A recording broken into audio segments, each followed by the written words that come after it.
Yo, what up, guys? It's the Press Box Podcast, episode 2. Your host, Yo Paul. And Cooper Feldman. Yes, sir. So, if y'all guys didn't watch our first video, y'all should watch it. But if y'all didn't already, give a little background. A USC, we're both USC students, University of South Carolina. Yes, sir. Who enjoy watching football, and so, yeah, so. It's our passion Yeah. to watch college football. Yeah, so we just both love it, and thought why not talk about it and make a podcast. So yeah, this is gonna be a rundown of week two's results, reviews, and what we thought of it.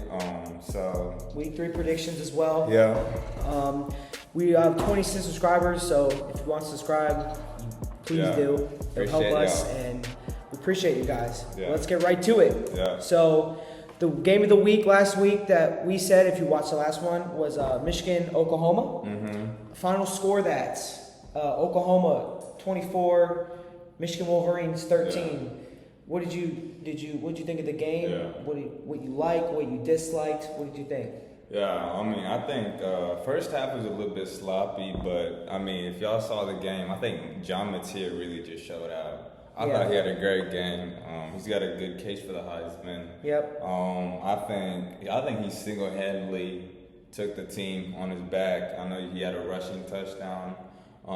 He got a good receiver, Deion Burks, also played pretty good. I would like to say I agree with you. I think Oklahoma played well, but I think I'd give credit to Oklahoma's defense, given Michigan offense some struggles. Bryce Underwood was 9-24.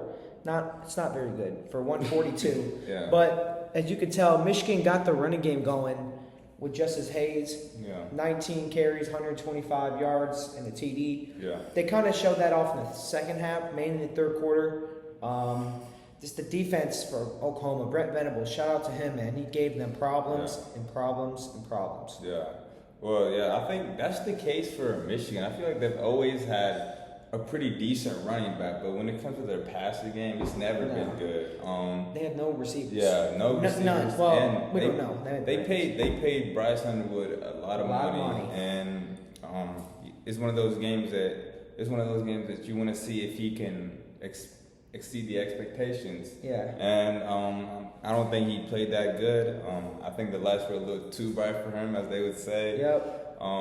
But I think it's a game that he can definitely improve on. Correct. It's his first away start. Yeah. Good. Oklahoma, hostile environment. Yeah. I would say that their running game is really good, though. Jordan Marshall, Justin Haynes, those two, they get it done when Bryce is struggling. But for Bryce, he's got a lot of work to do and improvement, but he's got a good future ahead of him. Yeah.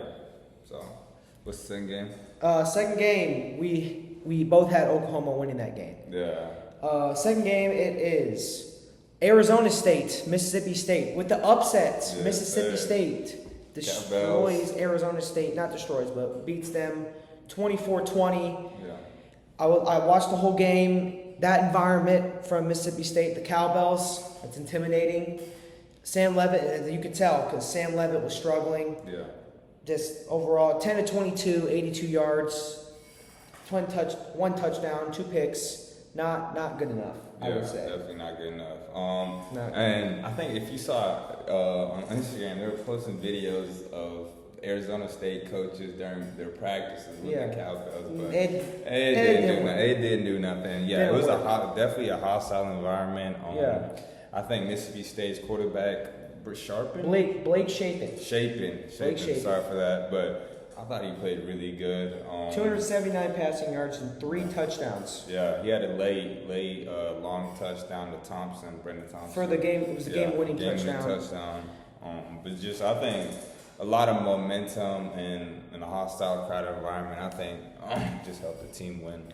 Good team win for Mississippi State, and as you can saw, the crowd rushed the field after, and rightfully so. Yeah. They were number 12 ranked team, and they pretty much in the first half locked down Arizona State, but Arizona State came out up in the second half, scored 17 of the 20 in the second half. Yeah. Here's another stat for you. You want to hear this one? What? Out of Sam Levitt's 82 yards, Jordan Tyson had 68, if I'm correct. Yeah. 68 of them. So they got to find that second guy. They got to find somebody to get them rolling when they're struggling. Yeah. Can't just be all Jalen Tyson. Scatterbo gone, and I think they'll have a safety over top of Tyson. You got to have other receivers. You got to be ready for it. Other receivers got to show up, and if they don't show up, it makes it a lot harder for the quarterback. So. I mean, I think that was my question for Arizona State. Are they going to have guys who are going to show up with Scatterbo gone and there's Tyson being double teamed? It looks like it didn't show, but the running back did okay though. He had 116 yards. Lacey is his name. Yeah. He played okay. He got the ball. He got the team going in fourth quarter, man. Then when they scored that touchdown, put them in the lead. But other than that, defense played good first half, second half. Shapen just started throwing the ball, and Mississippi State had a good game plan. Yeah. Third game, Ole Miss, Kentucky. Ole Miss with the win, 30-23. Yeah. Austin Simmons was 13-24, 235, and 2 picks. I mean, at the end of the day, he didn't. You think he played well? What do you think? I think he played pretty decent. I know it's very inconsistent, very sloppy game before his injury, but I mean, you got to play better than that. Just not a well game. Very sloppy game. Very sloppy for both teams. Both teams too. Both teams are very sloppy. Couldn't get it. I mean, at the end of the day. They won. Ole Miss won. Yeah. I mean, that's a nitty-gritty game. They needed that game because Yeah. they lost Kentucky last year at Ole Miss. Yeah. So it's kind of feel good to get that win. So also, I would like to say Harrison Wallace was pretty good. Yeah. 4 receptions, 117 yards. Kawan Lacey, 28 carries, 138 yards, and 1 TD. So you could tell when Austin Simmons wasn't having the greatest day, the running game came up clutch in the moments. So. And that's Kiffin using the portal. Pretty good. I know Lacey came from Missouri.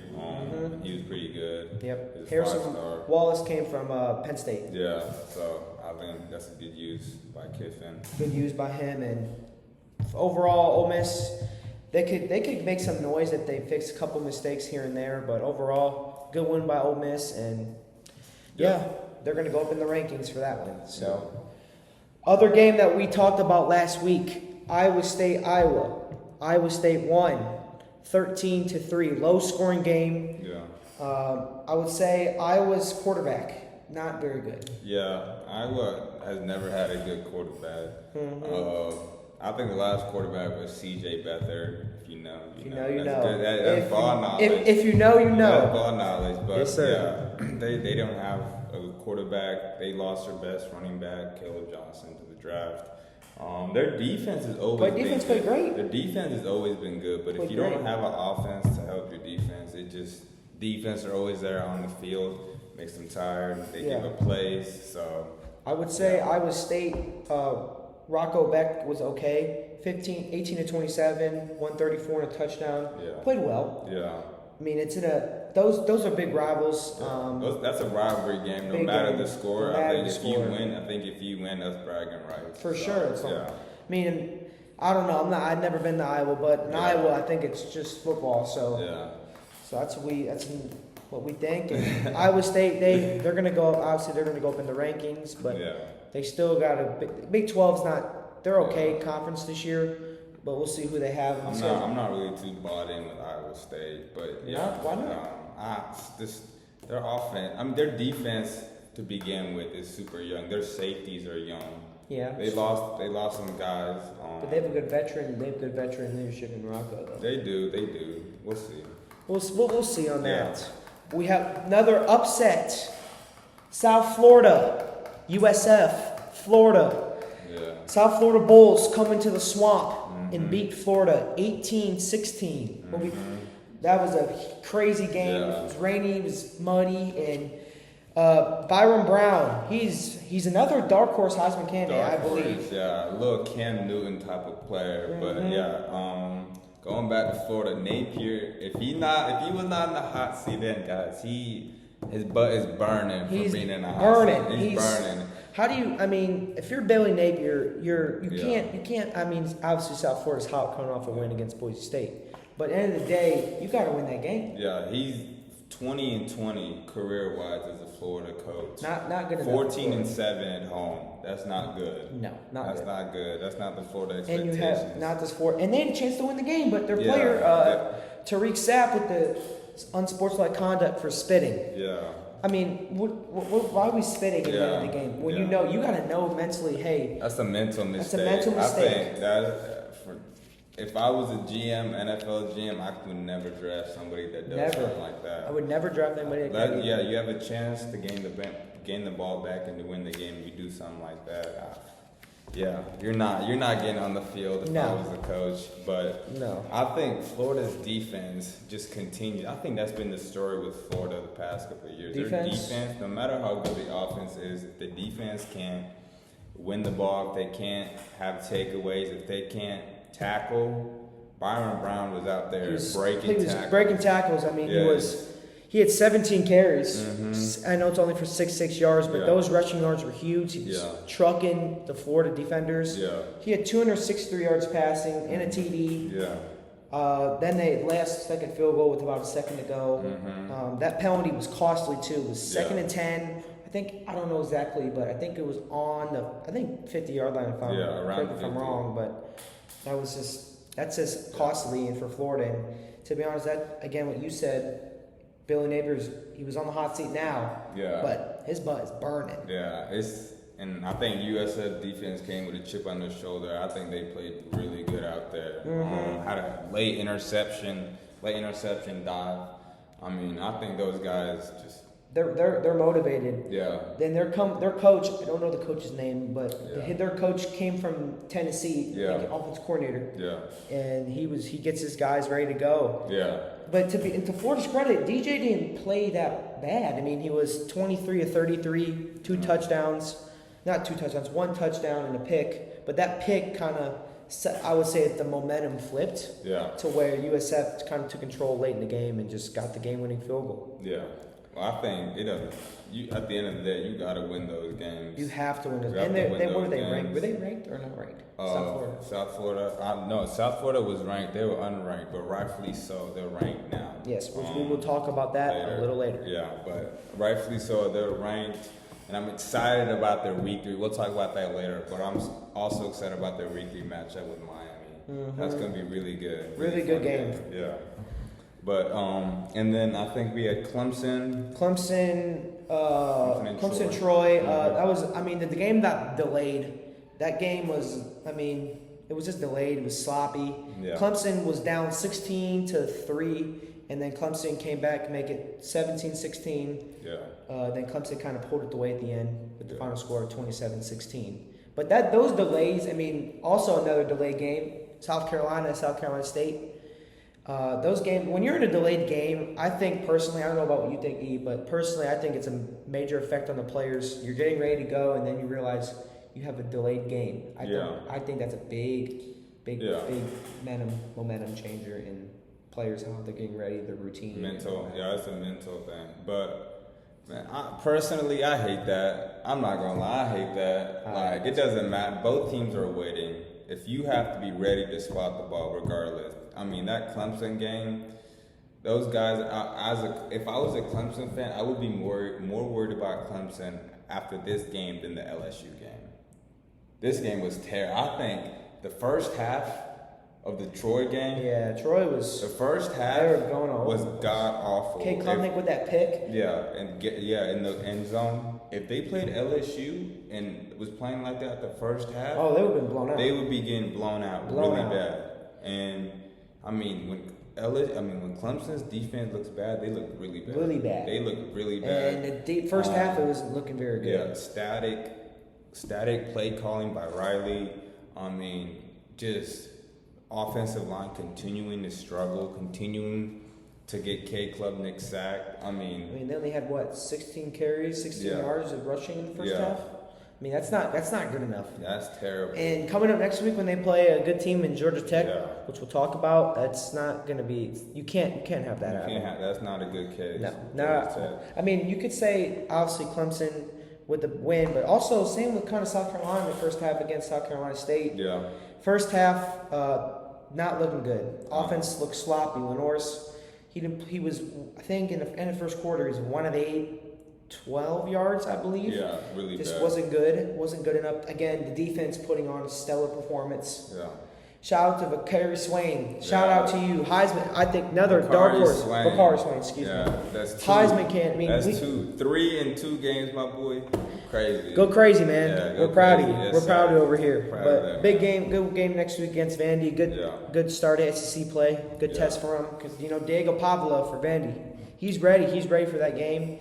In the podcast, talked about it. Yeah, but adding back to what you said, though, I think just if our wide receivers can't get involved and Lenore's can't find them, I think we're going to have a bad season. Yeah. Until we play a really good team, I think we're showing out and playing really good now, but we have to play somebody that's really good. The LSU's in a month. Yeah, if we can't pass and if we can't block, it's going to be bad. Mm-hmm. But, I mean, I'm not worried about our defense. I think our defense is good. I think those guys are playing really good. They're ready to go. Around. They're ready to Offense, our line just got to get better. Step it up. Mm-hmm. But I think, hopefully they get it done next week against Vandy. I'm excited for Vandy, yeah. Bunch of trash talk. Yeah, Pavia's been talking, chirping on the podcast. We'll see if you walks the walk. Yes, sir. So. Other game last week that stood out to us was Illinois and Duke. Mm-hmm. Final score: Illinois 45, Duke 19. Mm-hmm. That stood out to us because in the first half it was a nail biter. Both teams couldn't really get it going, and then at the second half, Illinois just got it going. They had 31 points in the second half. Luke Altmaier is a pretty good quarterback for Illinois. He was 22 of 31, 296, 3 tutties. Mm-hmm. And the receivers, Hank Beatty, 8 receptions, 128 yards, and a rushing touchdown with a jet sweep for 23 yards. Yeah, those guys have got really hard. They're ready, man. Altmaier's a dark horse for the Heisman. He looked really good out there. Really good out there.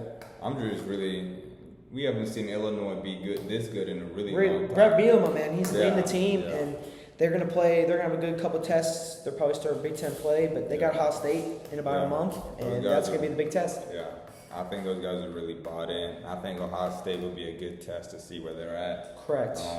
I think it'll be a good test to see Ohio State where they're at also. Yeah, beating Grambling State 70-0. That's not really a game. That's not really a game. We'll see. I'm excited for those We'll see how that goes. Yeah. But did you see the TikTok of the Grambling people saying, guys, we're ready for Ohio State and stuff? Guys, if we're a lower seed team in college football, we got to stop posting and saying we're going to. I love the enthusiasm, but we got to stop doing that. Guys, it's just motivating the higher seed to keep scoring and scoring. And, I mean, look what happened. Yeah. 70 points, 70. Also, another game. Did you see Florida State? Yeah. Did you see that? 77 points, 77-3. I mean, Florida State coming back from a 2-10 season. East Texas A&M. I Yeah. think that's who they were playing. Yeah. Never heard of the team. Never heard of them. But yeah, shout out East Texas A&M. Yeah, they probably got paid. They got paid. It's all right. It's good exposure for them. So. Speaking of pay, did you also know that Florida paid South Florida $500,000 to play them, and they actually upset them at the Swamp. Yeah. I mean, back to I'm thinking in my head, I'm really on the South Florida game. Do you see Florida win another game? Do you? The schedule that they have coming up is hell. LSU. They're going through hell for that. What's their schedule? I don't know exact schedule, but I know they play LSU. They play Texas. They play Mississippi State. Georgia. They play Georgia. They play Florida State. And I think their only win is, and then they just play Kentucky, but that's at Kentucky. I'm not seeing maybe 3 games max. Maybe Mississippi State. They play Tennessee as well. Those They're guys, at the Swamp. At guys, Texas. This is bad. Texas at the Swamp. Florida. Yeah, I think I wouldn't be surprised if Napier's gone by the end of the year. Yeah, by a couple of games actually. No, they're gonna let him go. I know, but honestly, I heard rumors that he might be fired after the USF game. I wouldn't be surprised. That's bad. He's not gonna get fired. No. That's a bad loss. That's a terrible loss. But you gotta give. I don't think it's terrible. I mean, you can give credit where credit is due, but exactly. If it's at home and you're expected to win, and you have all the guys and materials to win, and you're paying this sums of money, guys, y'all have to win. Come on. But yeah, I would say overall they're going to have a huge test when they play at Baton Rouge against LSU, which we'll talk about. So, did you see the AP Top 10 poll? Did you? Yeah. What we got for the AP Top 10 so poll? the top 10 polls: Ohio State at 1, Dominant. Penn State 2. I mean, wait, hold on. Back to Penn State. Do you see who they play? Yeah. Did they play? I mean, they're playing. What they play? FIU In Nevada. Those 2 games. And then they play Villanova. Philly next week. Yeah. I mean, they gotta play some better teams. I mean, that's for the ADs to figure out. But yeah, I mean, this could also benefit Ohio State though, because if you're playing lackadaisical and you're playing all these teams and you're really not playing hard, when you play somebody like Ohio State, you better be ready. And you walk out half-assed and you get punched in the mouth. It's not going to be looking. It's not going to be a good. Again, can James Franklin win the big game? Yeah. That's going to be the question for the next. Well, every next time he's the coach, can he win the big game? Because he can't win against Ohio State in a long time. 2016, I believe. Yeah. So it's been a minute. So back to the AP poll. So 2 is Penn. We'll start again. Ohio State at 1, Penn State at 2, LSU at 3, Oregon at 4. Miami at 5, Georgia at 6, Texas at 7, Notre Dame at 8, Illinois at 9, and Florida State at 10. Illinois into the top 10, Illinois. coming from 11 to 9. SC dropped from 10 to 11, yeah. Coming off that win against South Carolina State, 34-10. Yeah.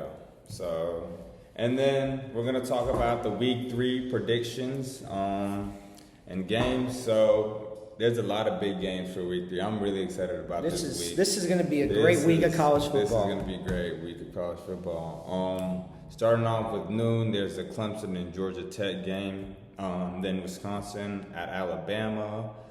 Oregon is playing Northwestern. Georgia, 6th ranked Georgia is playing 15th ranked Tennessee at Tennessee. USF is playing at Miami. A&M and Notre Dame are playing.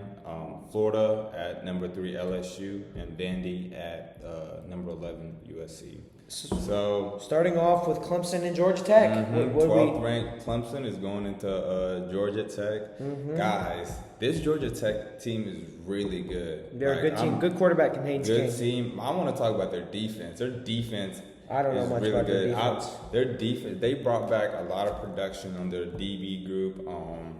I think their linebacker room is maybe undersized. Yep. Doesn't have a lot of depth, but their DB room is really good. I think they're a good team, and I think it'll be a lot closer than people think it is. Yeah. I know the line is Clemson is minus 3.5. 3.5. 3.5. I think Clemson will cover it. They're going to cover it, but it's going to be very close. It's going to be very close. I mean, Clemson, they got Kincaid step up to the moment. Yeah. Kincaid he didn't do well against LSU, and he didn't really play well against Troy either. But this is another important game. First game for Clemson on the road. Can they get it done against in-conference opponent in Georgia Tech? Yeah. I think they do. I got the Clemson Tigers beating Georgia Tech 24-17. And what do you got? With that? I also got Clemson coming up. It's going to be a close game. I have one in 35-28. I think it's going to be a back and forth. I think Clemson's going to get that last stop on defense, and then ended up with a touchdown win. Win. That's Yeah. Second game that we said was Wisconsin at Alabama. Yeah. Big game for Alabama, low key, because they went into Wisconsin and dominated. Can they do it again? It's Big Ten at SEC.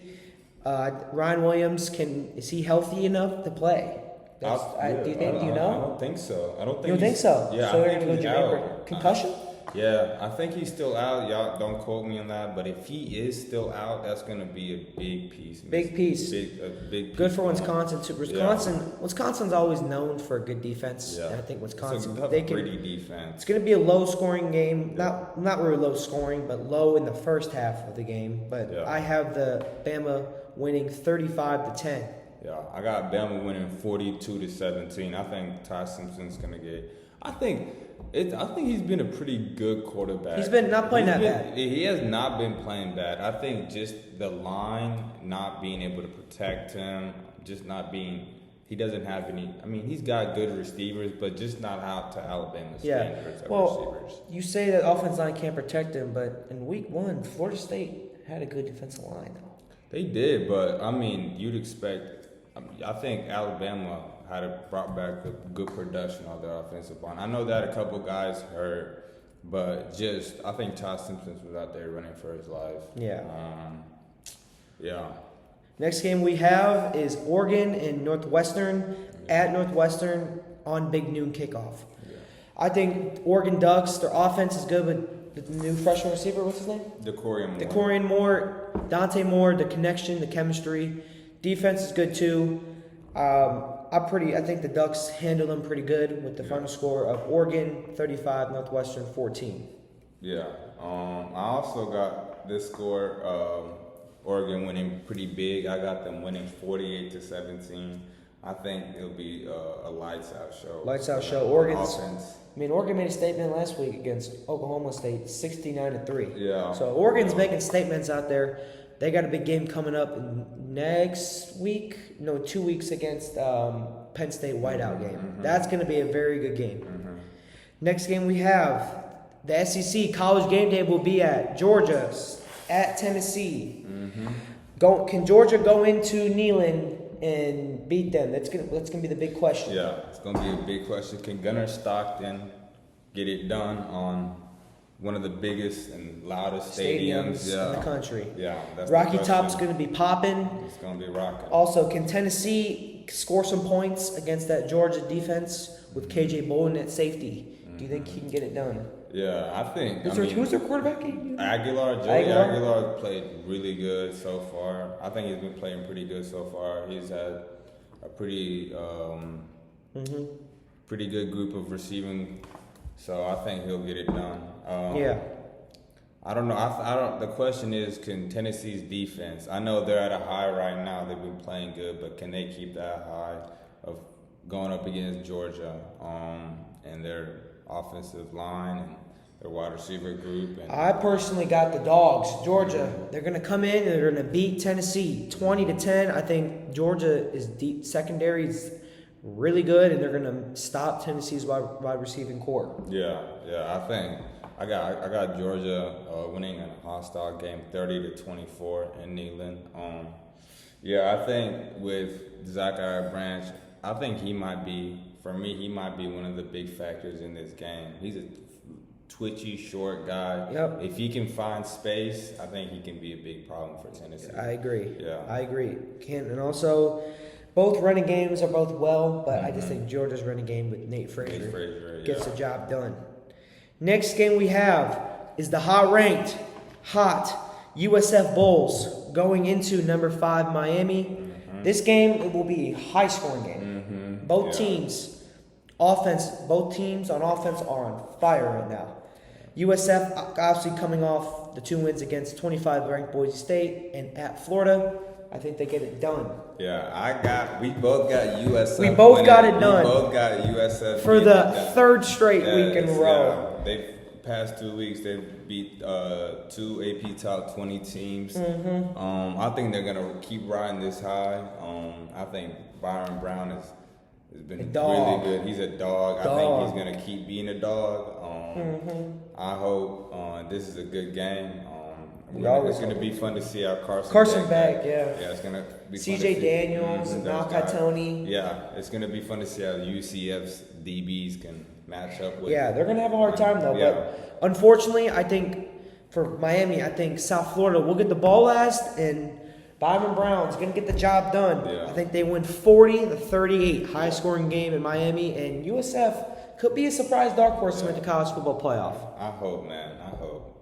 And then we got A&M and Notre Dame. At Notre Dame. Yep. What are your predictions? I have the Fighting Irish beating the Gig'em Aggies 24-20. Going to be a good battle between Marcel Reed and CJ Carr. Yeah. But at the end of the day, Notre Dame's at home. They don't lose at home a lot. And I think CJ Carr is going to have a really good game. Marcel Reed's going to play okay, but I think he's going to throw, my opinion, he's going to throw a pick at the end of the game for Notre Dame to secure it. Marcus Freeman's going to have them boys ready to go. Yeah, I'm really excited about this game. This could be a good game. I know last year was also a really good game. The matchup I'm really excited for is Jaden Greyhouse versus Will Lee. That's going to be a really good game. I think Will Lee is one of the best corners in the game right now. Yeah. And Jaden Greyhouse had a phenomenal year last year. So Yeah. I think it's going to be fun to see how Texas and DBs do against Notre Dame wide receivers. Yep. I'm really excited to see that. I mean, also for the coaching matchup, obviously between Mike Denbrock, Notre Dame offensive coordinator, going against Mike Elko, which is the defensive guy. They're both going to be ready. They're both have game plans, and like we said, we both got the Irish defeating the Texas at The Catholics winning this time. Yes, sir. Yes, sir. Next game we have is Florida at LSU. Game's going to be 7:30 start time, so it's going to be night in Death Valley, which is also a really tough place to play, especially at night.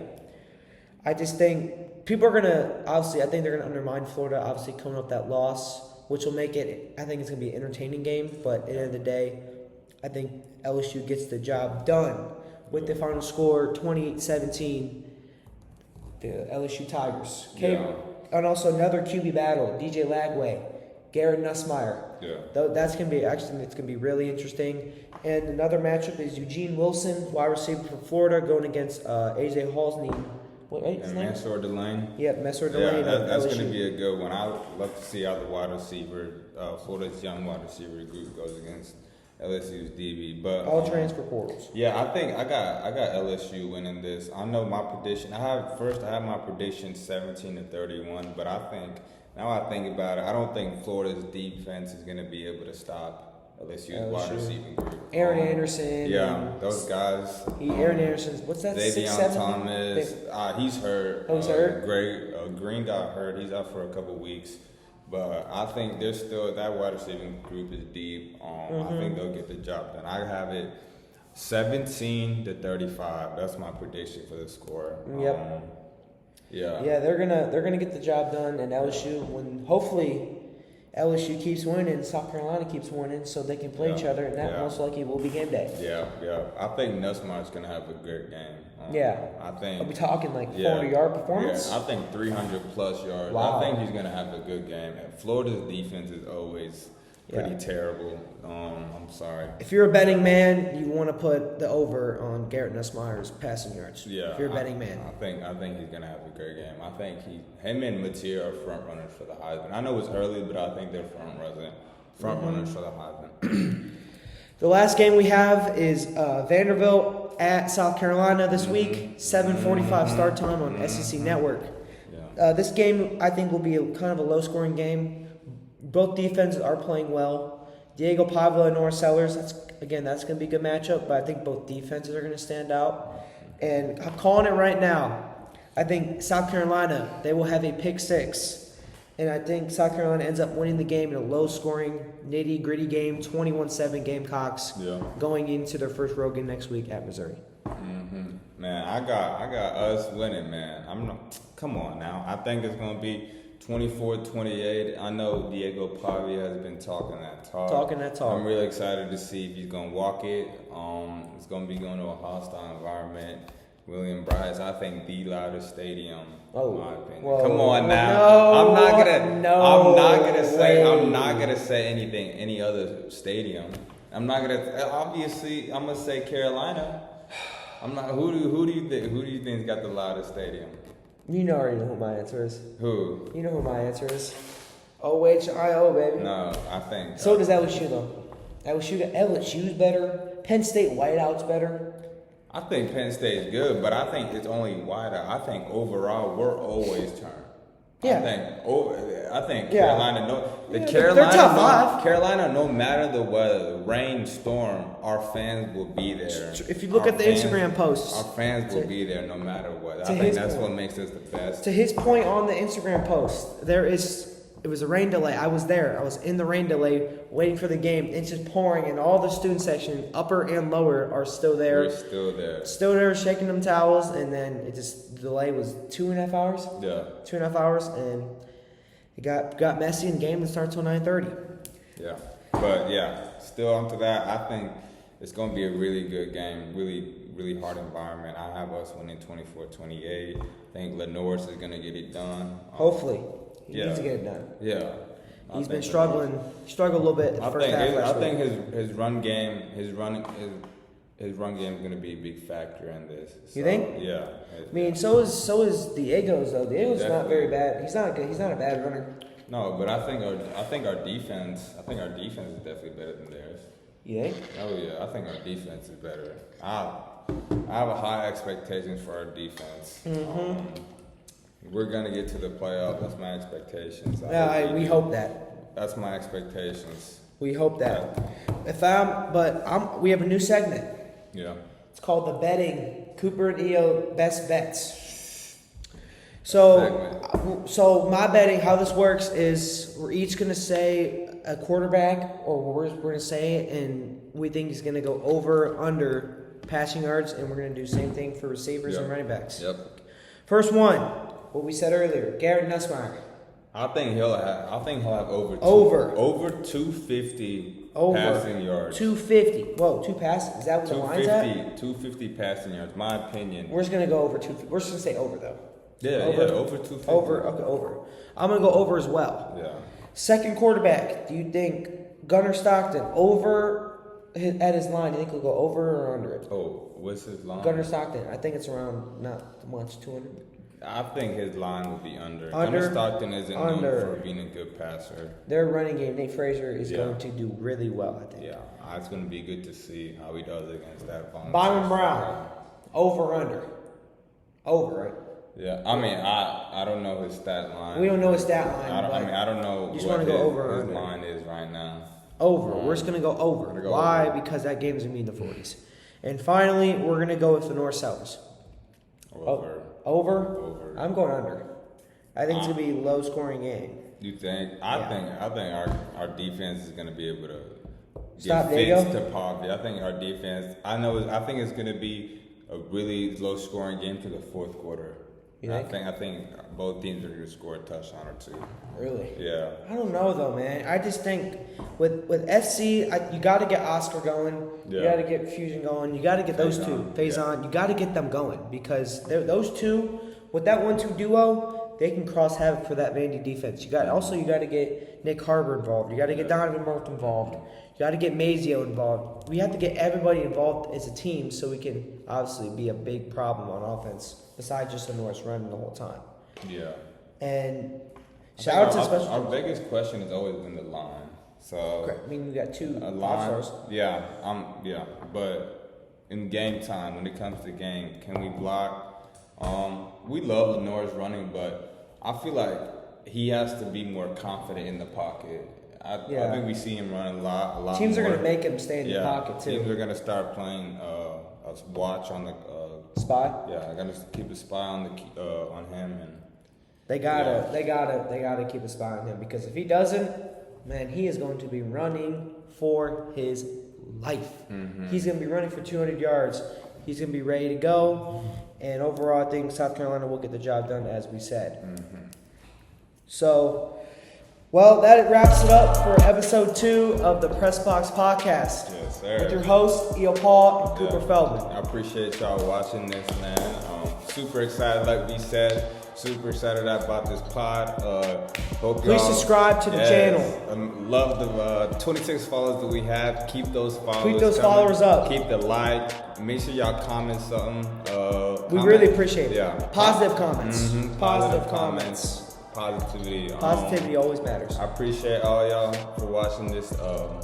Peace Press out, Box y'all. Podcast. Press Box out. We'll try to get an episode as soon as we can. So we appreciate y'all. See y'all.